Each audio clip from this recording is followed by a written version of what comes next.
Call along Yahweh Ba'ashem Yahweh Shai Ba'ashem Rakakadash. Double honor to our apostles and elders of the great millstone that taught us this truth, peace, and salutation to the hopeful elects, and shalom to you Aquiums, you women that are learning this truth.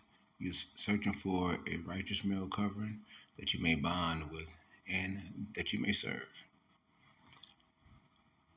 and that you may go into the kingdom with. Okay, shalom. This is your Hebrew Israelite brother, Mashaba, here in the city of Detroit. This is H.I.D chapter 1, verse 6. I just wanted to do a quick little video on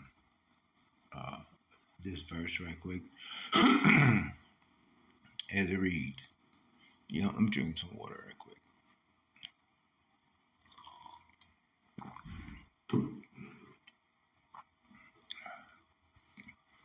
Now, and it reads, this is Haggai chapter 1, verse 6. And it reads, Ye have sown much, and many of peoples, the 2/3 heathens and Edomites, as well as the hopeful elects, have sown much in the different things and work that people do, in their daily lives, on their plantation, on their jobs, even in their businesses, even these women, but they putting monies into bags that's got holes, even though they've sown a whole lot, did a whole lot of work. Remember, here in Babylon, our labor would not be accounted for, no matter how much work we do. And bring in little, very little.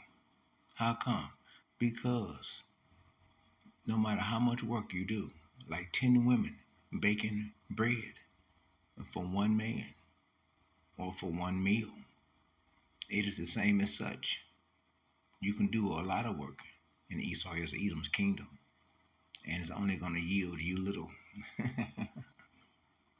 Ye eat, but ye have not enough. Why?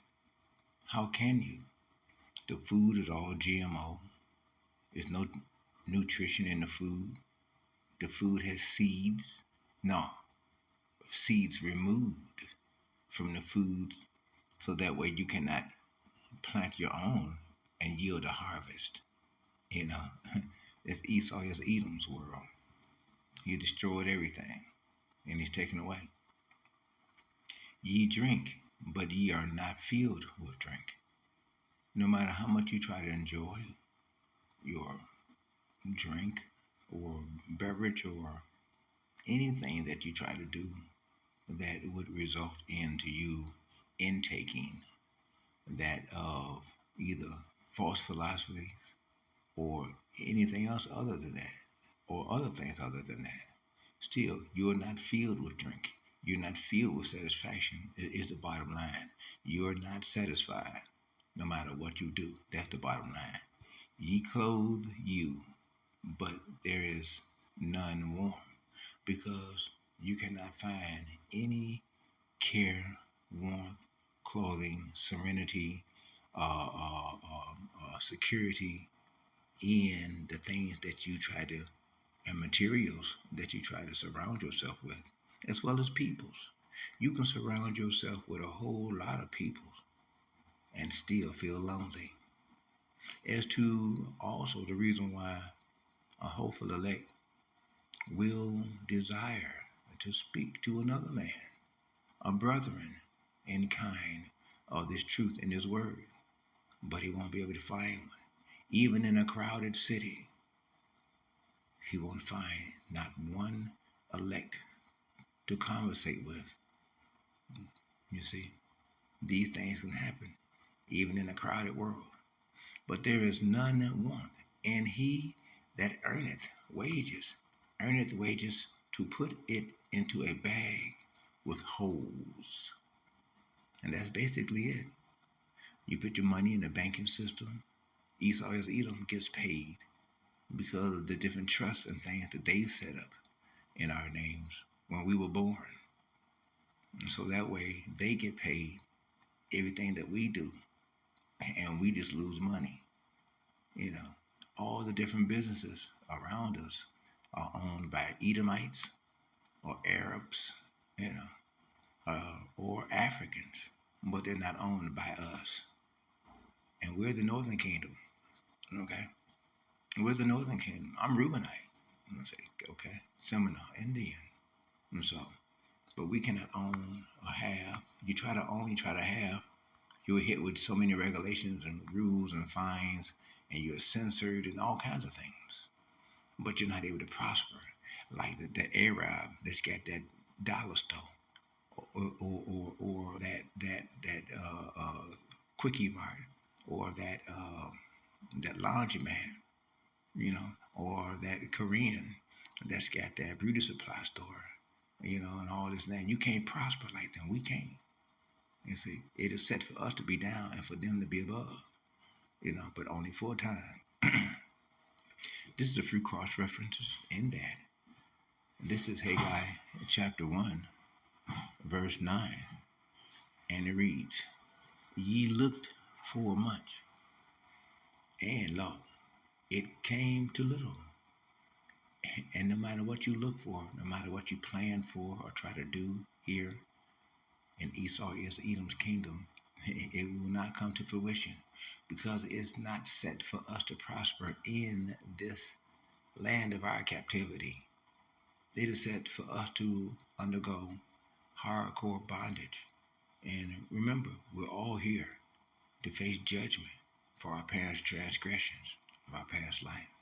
That's why we're here, right? And our main purpose is to obey the laws, statutes, and commandments of Yahweh to the best of our ability. Okay, we're practicing the rehearsing of the righteous acts of obeying Yahweh's laws, statutes, and commandments. Okay, but not with judgments right now. Judges chapter 5, verse 11. But not with judges. We're not with judgment right now. Okay. And when ye brought it home, I did blow upon it. Why, saith the Lord of hosts? Because of mine house that is waste, and ye run every man into his own house. Because the time is coming where every man shall go into his own house and board it up, shut it up, that there be none to come in or go out. Because the time is coming when the mirth in the city is going to be gone. And the people's going to be wondering what to do, where to go, how to be. They're not going to understand. Just because they're 2/3 heathens and Edomites are select. We're going to know that it's the prophecies that's playing out. That's what everyone is experiencing. This Haggai chapter 2, verse 16. Since those days were when one came to an heap of 20 measures, there were but 10 when one came to the press fat, for to draw out 50 vessels out of the press. There were but 20. Why?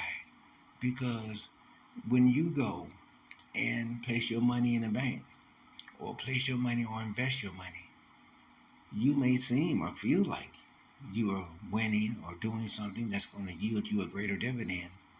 But the end results here in Esau is Edom's world is that you lose. You lose. After taking the time to carefully invest your stocks and proper bonds and different things, you still lose. Because Esau is Edom's kingdom is set up in complete vanity. It's all vanity. This is Leviticus chapter 26, verse 20. And your strength shall be spent in vain. You see? In vain. Of why? For your land shall not yield her increase. It's not. Because Esau is Edom is set things to where even if you own property, you can't keep it. Why? Because you got to keep paying taxes on it. All the way to you when you're in your deathbed, to when you can no longer pay taxes on it. And then that's when he takes it. You see? It's all in vain. Neither shall the trees of the land yield their fruit. Why? How come? Because Esau is Edom is always spraying chemicals and different things in the air that land upon the ground, that goes into the soil, that prevents the soil from being able to have the proper nutrients and value that it needs to in order to provide a proper harvest. Plus, Esau is Edom. He does not believe in giving the land a land Sabbath. Without a land Sabbath, the land grows tired and weary. You see. And this is Deuteronomy chapter 28, verse 38. Thou shalt carry much seed, one out into the field. You see, and yeah, and have abundance of it. But if the field is parched and hard and barren, how can one grow a crop? You see, and shalt gather but little in, because one cannot gather a crop when the ground is so hard. You need much rain, but to what end? To what end? To what yield? For the locust shall consume it all. For the locust shall consume it. You see. This verse 39. Thou shalt plant vineyards and dress them, but shalt neither drink of the wine, nor gather the grapes, for the worms shall eat them. Because everything is cankered here, and Esau is Edom's kingdom. No matter what you try to do, there is no success. There is only the ladder of failure. All is in vain. You see, in this wicked kingdom, Esau is Edom's kingdom, everything is set to corrode. Everything is set to collapse. Everything is set to fall apart. Nature is set to take back over all these concrete cities and all these different structures and houses and different things that are not structurally sound. Nature takes them back over. Why? Because all that Esau as Edom has taken does not belong to him. He is a thief, and even all of nature will be happy when that red devil, Esau as Edom, is no longer in power. You see, this is Deuteronomy in chapter 28, verse 40. And thou shalt not have olive trees throughout all of thy coast. You see, why not? That red devil Esau, he is doing all this foresting and different cutting down of the different trees unnecessarily to no end, to no end. But thou shalt not anoint thyself with the oil, you see, because the oil is taken for greed and made money for only a few, when the need for the oil is but plenty. Why? Because of the greed of some, all lose out, for much is gathered, but only little is used.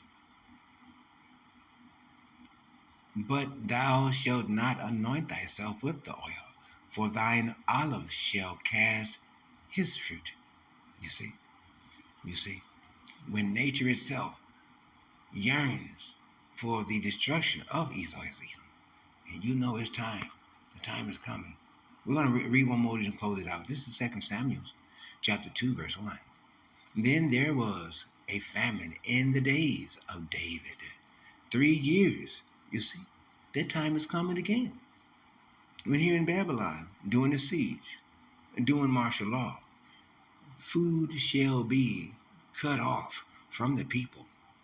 The people shall have to go out and gather, but not return. For many shall be slaughtered in the streets, thrust through, and not make it home. Many children shall be without their parents, and mourn and cry, but none shall come to help, only to plunder and pillage and spoil all that is left. Year after year, and David inquired of the Lord, and the Lord answered, It is for Saul and for his bloody house, because he slew the Gibeonites. You see? the Gabionites. So look, we're gonna go ahead and close it off right there. Wasn't trying to make this a long video, just a quick video to give on this particular verse the understanding concerning the verse. This is your Hebrews like brother Michelle here in the city of Detroit. Brothers and sisters, hold on. We don't have long. Stay strong. Maintain your focus in Yahweh Shai. Stay steadfast in the word until Yahweh Shai is returned. Okay? That is a betterment. And as a shepherd of the Lord, our job is to feed the sheep. Always being steadfast in the word. Studying to show ourselves approved to Yahweh. Okay? And that a workman need not be ashamed that we are rightly dividing the word of truth by precepts. Isaiah 28, 9 through 15. Tawada, ever so much. And we're going to go ahead and end it off. Let us give all praise and all honors to Yahweh, Ba'ashem, Yahweh Shai, Ba'ashem, Rakakodash. Double honor to our apostles and elders of the great millstone that taught us this truth, peace, and salutations to the hopeful elects. And shalom to the hopeful elects.